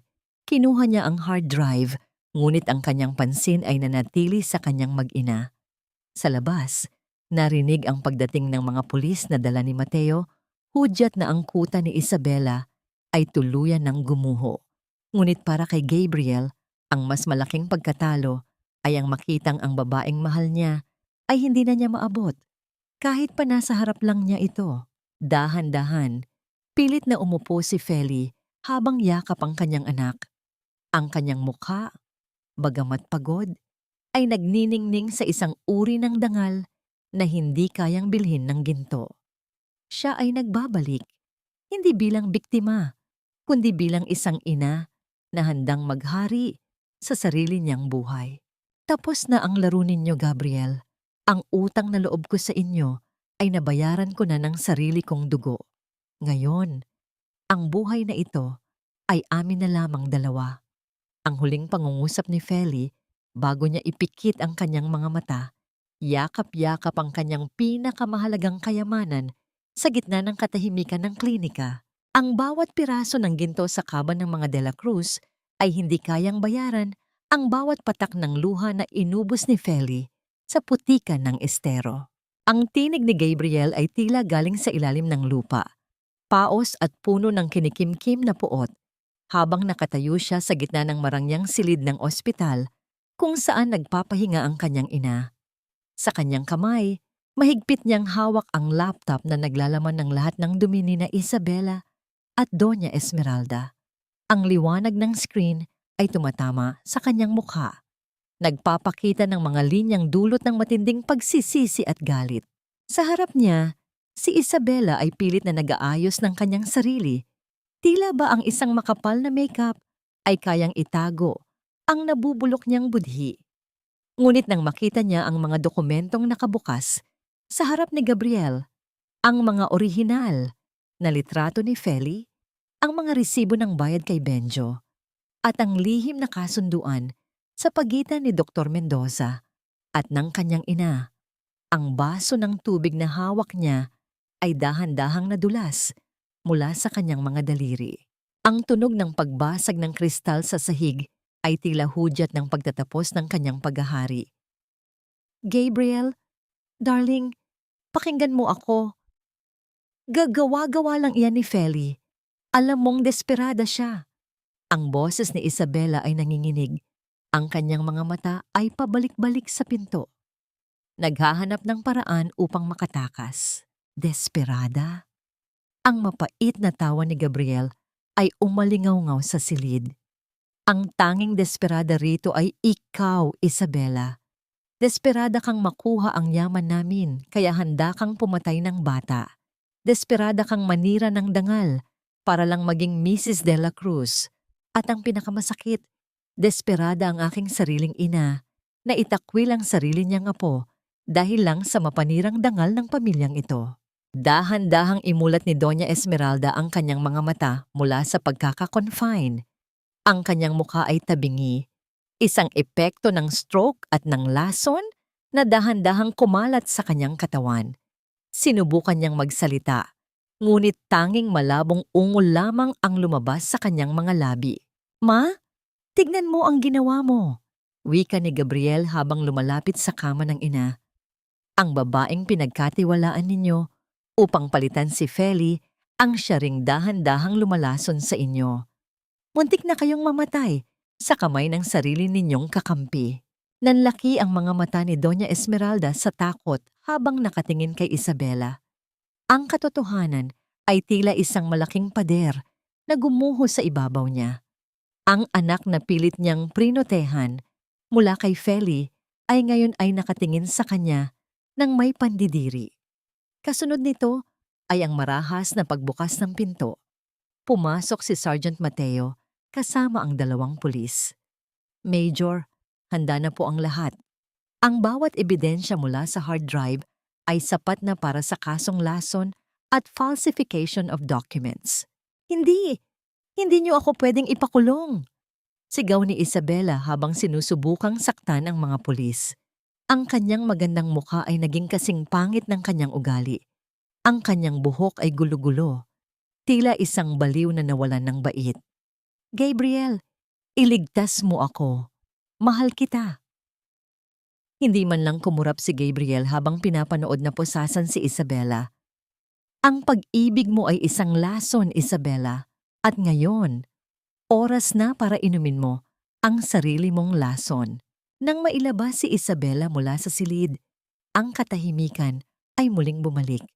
Ngunit ito ay isang katahimikang masakit at mabigat. Tumingin si Gabriel sa kanyang ina na ngayon ay lumuluha ng walang tunog. Walang awa ang nakita sa mga mata ni Gabriel, tanging isang malalim na pagod. Ma, huli na ang lahat para sa pamilyang ito. Ang turing ginto na pilit ninyong itinayo sa ibabaw ng luha ng iba ay gumuho na, bulong ni Gabriel bago tinalikuran ng ina. Naglakad si Gabriel patungo sa maliit na klinika kung nasaan si Feli. Ngunit pagdating niya roon, ang kama ay maayos na at wala na ang kanyang mag-ina. Ang tanging naiwan sa ibabaw ng lamesa ay ang kanyang lumang wedding ring at isang piraso ng dahon ng saging na may nakasulat na mga salitang tila isang huling pamamaalam. Sa labas ng klinika, sa gitna ng bukang liwayway, isang lumang van ang dahan-dahang lumalayo sa syudad. Sa loob nito, nakasandal si Feli habang mahigpit na yakap ang kanyang anak. Ang araw ay dahan-dahang sumisikat, nagbibigay ng bagong kulay sa langit. Mula ngayon, anak, bulong ni Feli habang hinahalikan ng noo ng sanggol. Ang pangalan mo ay hindi De La Cruz.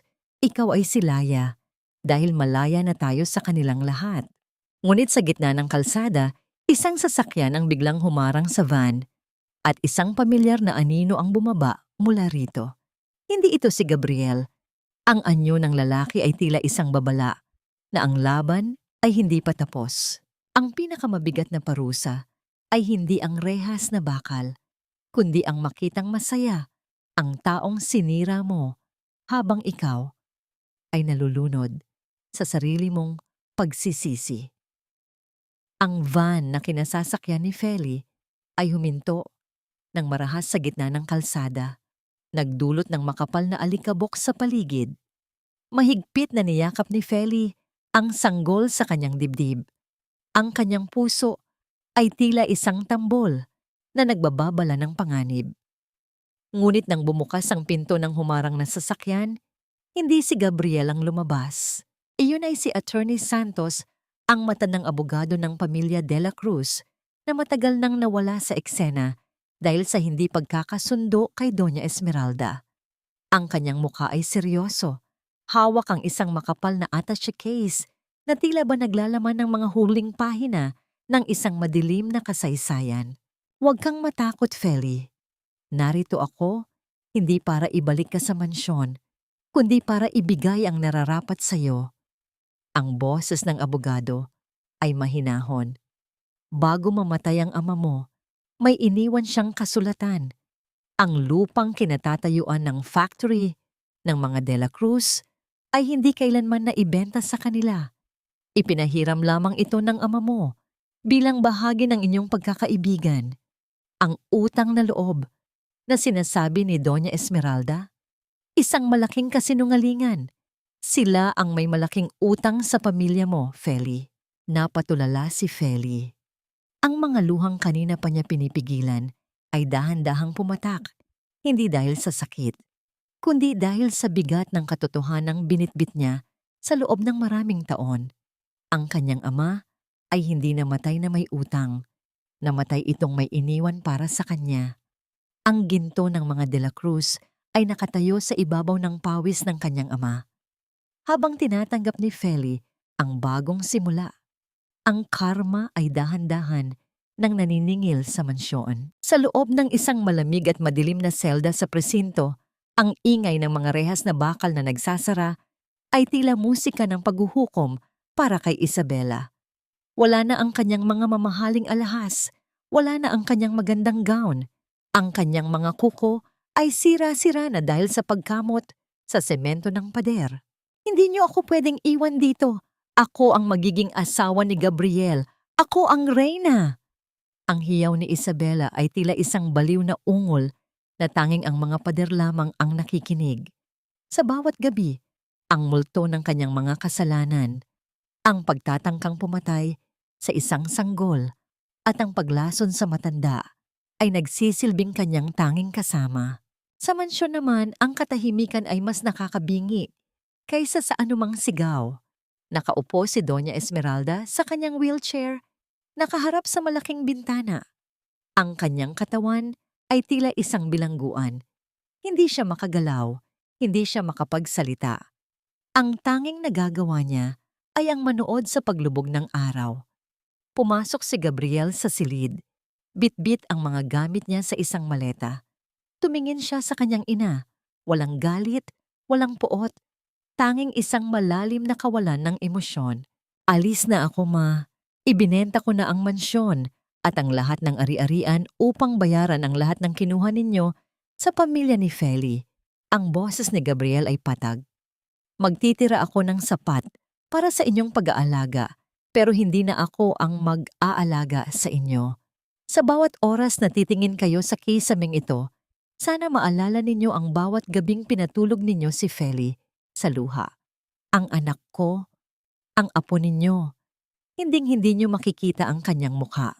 Isang patak ng luha ang gumulong mula sa matigas na mata ni Doña Esmeralda, ngunit huli na ang lahat. Ang bawat sentimo ng kanyang yaman ay naglaho, at ang kaisa-isang anak na pinalaki niya sa kasinungalingan ay tuluyan na ring tinalikuran ang kanyang mundo. Nahanap ni Gabriel si Feli sa isang maliit na bayan sa Laguna, kung saan matatagpuan ang lumang bahay ng kanyang ama. Doon, sa ilalim ng puno ng manga, nakita ni Gabriel si Feli na nagpapatuyo ng mga dahon ng saging. Ang kanyang mukha ay payapa. Ang kanyang mga mata ay may ningning na hindi kayang ibigay ng anumang hiyas. Lumapit si Gabriel at lumuhod sa putikan sa harap ng bakod ni Feli. Feli, hindi ko hinihiling na bumalik ka sa akin. Alam kong hindi sapat ang buhay ko para bayaran ang lahat ng sakit na idinulot ko. Pero pakiusap, hayaan mo lang akong makita ang anak ko kahit mula sa malayo. Tumingin si Feli sa lalaking minsan niyang minahal ng higit sa kanyang buhay. Nakita niya ang isang taong durog, isang taong nawalan na rin ng lahat. Ang pagpapatawad, Gabriel, ay hindi ibinibigay dahil karapat-dapat ang isa. Ang boses ni Feli ay tila isang malumanay na hangin. Ibinibigay ito dahil ang puso ko ay wala ng puwang para sa puot. Pero ang tiwala, iyon ay parang basag na kristal. Maaari mong pulutin ang mga piraso pero hinding-hindi mo na ito mabubuo muli. Kinuha ni Feli ang sanggol mula sa kuna at dahan-dahang pumasok sa loob ng kanyang bahay. Isinara niya ang pinto. Iniwan si Gabriel na nakaluhod sa labas. Habang ang ulan ay dahan-dahang pumapatak, isang ulan na hindi na nagdadala ng takot, kundi naghuhugas ng mga sugat ng nakaraan. Tumtumkor. Ang tagumpay ay hindi na susukat sa ginto o sa ningning ng mga mamahaling hiyas, kundi sa tamis ng bawat hiningang wala ng halong kaba at pighati. 5 taon ang mabilis na lumipas mula nang lisanin ni Feli ang madilim na anino ng mansyon ng mga De La Cruz. Sa isang maunlad na bahagi ng Laguna, isang malaki at maaliwalas na gusali ang nakatayo, napapalibutan ng mga tanim na bulaklak at puno ng mangga. Sa itaas ng pintuan nito, nakaukit ang mga letrang ginto na tila ba sumasalamin sa sikat ng umaga. Pintig ng Pasig, ang panaderya ni Feli. Ang amoy ng bagong luto na tinapay, ang halimuyak ng banilya, at ang tamis ng gata ay humahalo sa sariwang hangin. Ito ang sentro ng buhay ni Feli, isang negosyong hindi lamang nagbibigay ng pagkain, kundi nagbibigay ng trabaho sa mga kababaihang dati ring dumaan sa matinding pagsubok ng buhay. Sa loob ng panaderya, makikita si Aling Nena na ngayon ay maayos na ang suot at may suot na salamin, habang masayang nagbibilang ng mga bagong gawang kakanin. Ang kanyang tawa ay malutong, malayo sa paos na boses na narinig ni Feli sa gilid ng estero noon. Iha, bilisan niyo ang pagbabalot. Marami na ang naghihintay sa labas para sa ating special bibingka. Sigaw ni Aling Nena sa mga empleyado bago bumaling kay Feli na noon ay abala sa pag-aayos ng mga dokumento. Feli darling, tingnan mo ang anak mo. Kanina pa siya naglalaro sa garden, mukhang nagugutom na. Napangiti si Feli. Ang kanyang mukha ay naging kasing ningning ng umaga. Wala na ang mga peklat ng puyat at gutom. Ang kanyang mga mata ay puno ng kapayapaan. Naglakad siya patungo sa bintana at pinanood ang isang maliit na batang lalaki na masayang hinahabol ang mga mariposa o paru-paro sa damuhan. Si Laya, ang batang naging dahilan ng kanyang bawat pagbangon. Ang batang may mga mata ni Gabriel, ngunit may pusong kasing tibay ng bakal. Sa labas ng gate ng gusali, isang itim na sasakyan ang dahan-dahang huminto. Hindi ito ang marangyang sasakyan ng mga De La Cruz noon, kundi isang simpleng sasakyang pagmamay-ari ng isang lalaking nahanap na rin ang kanyang sariling daan sa pagpapakumbaba. Bumaba si Gabriel. Wala na ang kanyang uniforme ng militar. Nakasuot siya ng simpleng polo shirt at pantalon. Ang kanyang buhok ay may mga bakas na ng puti sa gilid at ang kanyang mukha ay bakas ng mga taon ng pangungulila. Hindi siya pumasok sa loob. Tumayo lang siya sa labas ng bakod, nakatingin kay Laya na naglalaro. Lumabas si Feli mula sa pinto ng panaderya at nagtama ang kanilang mga mata mula sa malayo. Walang galit na sumabog sa dibdib ni Feli, wala ring kaba. Ang tanging nararamdaman niya ay isang malalim na pag-unawa. Ma'am Feli, gusto niyo po bang palabasin ko siya? Tanong ni Sergeant Mateo, na ngayon ay tumatayong security manager ng kanyang negosyo. Umiling si Feli. Hayaan mo siya, Mateo. May mga tao talagang hanggang tanaw na lang sa katarungang hindi nila pinahalagahan noon, sapat na ang alam niyang maayos ang kalagayan ng anak ko. Lumapit si Laya sa kanyang ina at niyakap ang binti nito. Mama, look, I caught a butterfly, but I let it go so it can fly high. Ang masayang sigaw ng bata. Binuhat ni Feli ang anak at hinalikan ito sa noo. Tumingin siyang muli sa kalsada, ngunit ang sasakyan ni Gabriel ay dahan-dahan nang umaalis, Iniiwan ang isang anino ng pagsisisi sa kalsada. Alam ni Gabriel na hinding-hindi na niya mababawi ang pamilyang sinira niya at ang panunood mula sa malayo ang tanging parusang kailangan niyang tiisin habang buhay. Habang ang araw ay dahan-dahang tumataas sa langit, naglakad si Feli patungo sa isang maliit na balkonahe sa itaas ng kanyang tindahan. Mula roon, makikita niya ang malawak na kapatagan at ang ilog na malayang umaagos sa di kalayuan. Ang buhay ay tila isang mariposa. Magsisimula sa isang maliit na uod, gagapang sa dumi, magtatago sa loob ng isang madilim na kokon ng pagdurusa. Ngunit sa huli, ay lalabas din upang ipakita ang tunay na ganda ng kanyang mga pakpak. Huminga ng malalim si Feli, dinarama ang init ng sikat ng araw sa kanyang balat. Wala na ang mga tanikala ng utang na loob. Wala na ang mga lason ng kasinungalingan. Salamat po, Ama, bulong ni Feli sa hangin. Dahil sa gitna ng unos, tinuruan niyo akong lumipad. Isang matamis at mapayapang ngiti ang sumilip sa kanyang mga labi habang pinapanood ang isang mariposa na malayang lumilipad patungo sa abot-tanaw, isang paglalakbay na wala ng hangganan, tila ang kanyang sariling kalayaan. Tatay, ang huling pahina ng bawat kwento ay hindi isinusulat sa tinta, kundi sa bawat pintig ng pusong natutong bumangon mula sa sarili nitong pagkawasak. Sa balkonahe ng kanyang tahanan sa Laguna, habang ang kulay ng langit ay unti-unting nagiging lila at kahel sa paglubog ng araw, payapang nakaupo si Feli sa isang tumba-tumba. Hawak niya ang isang lumang litrato ng kanyang ama, ang lalaking naging mitya ng kanyang pagtitiis, ngunit naging ugat din ng kanyang tunay na yaman. Ngayon, wala na ang mabigat na pasanin sa kanyang dibdib.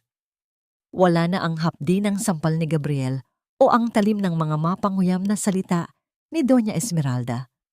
Ang lahat ng iyon ay naging bahagi na lamang ng isang malungkot na gunita, tila mga tuyong dahon na tuluyan ng tinangay ng hanging amihan.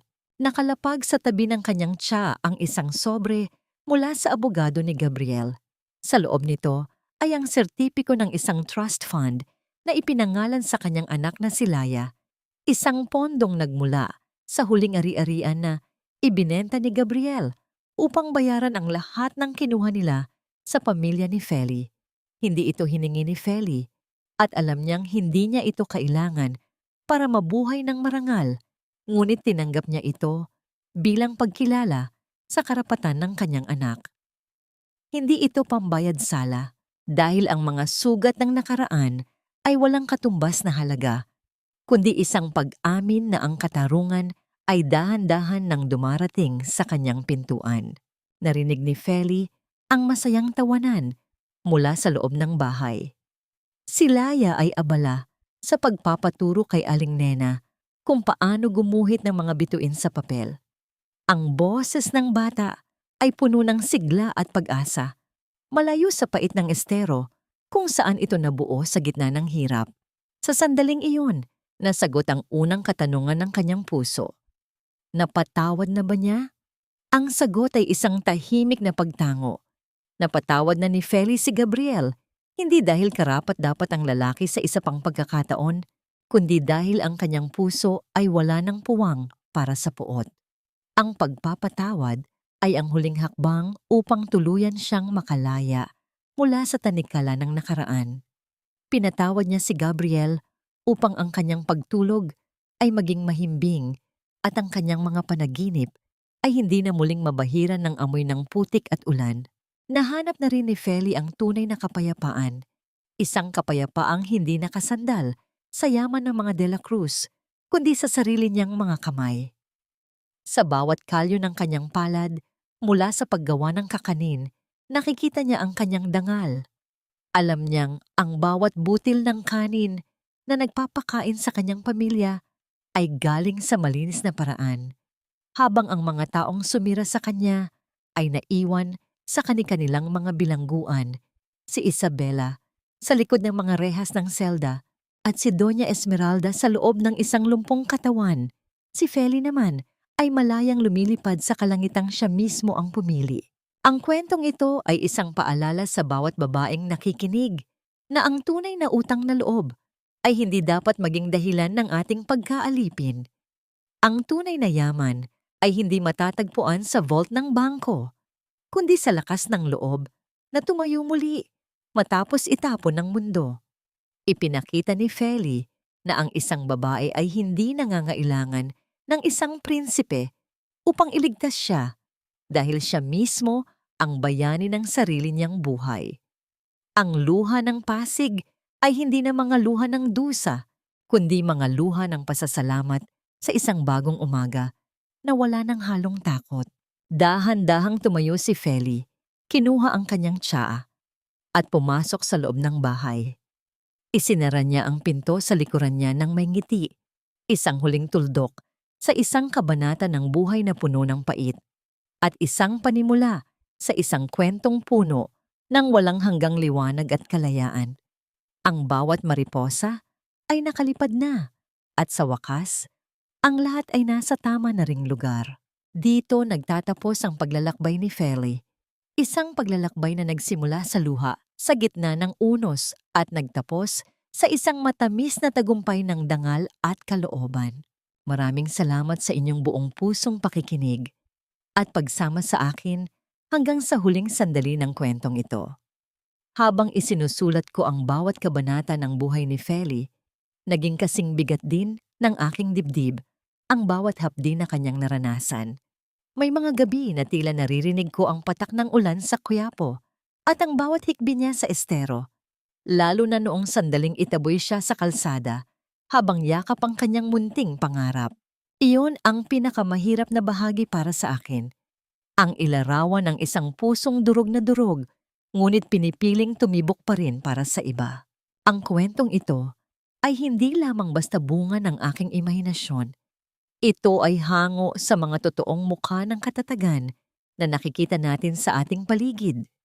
Sa mga ina, kapatid, at kaibigan na kahit gaano man kaputik ang buhay, ay pinipiling manatiling malinis ang puso. Ang bawat isa sa atin ay may kani-kaniyang ilog Pasig na kailangang tawirin. May sariling toring ginto na kailangang gibain upang mahanap ang tunay na kalayaan. Sana ang kwento ni Feli ay magsilbing isang munting ningas ng apoy sa inyong mga puso kapag ang paligid ay tila masyado ng madilim.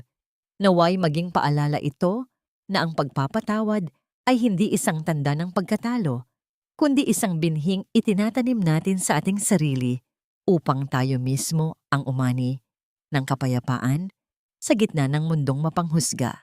Ngunit bago tayo tuluyang magpaalam, nais kong mag-iwan ng isang katanungan na hanggang ngayon ay naglalaro sa aking isipan. Para sa inyo, sapat na ba ang naging parusa para kay Gabriel?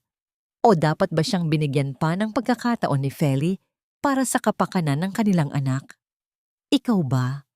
Kung ikaw ang nasa kalagayan ng ating bida, kaya mo bang yakapin ang iyong bagong simula nang hindi na muling lilingon sa taong minsan mong itinuring na mundo? Napakahalaga sa akin na malaman ang inyong saloobin. Inaasahan ko ang inyong mga tapat na komento sa ibaba.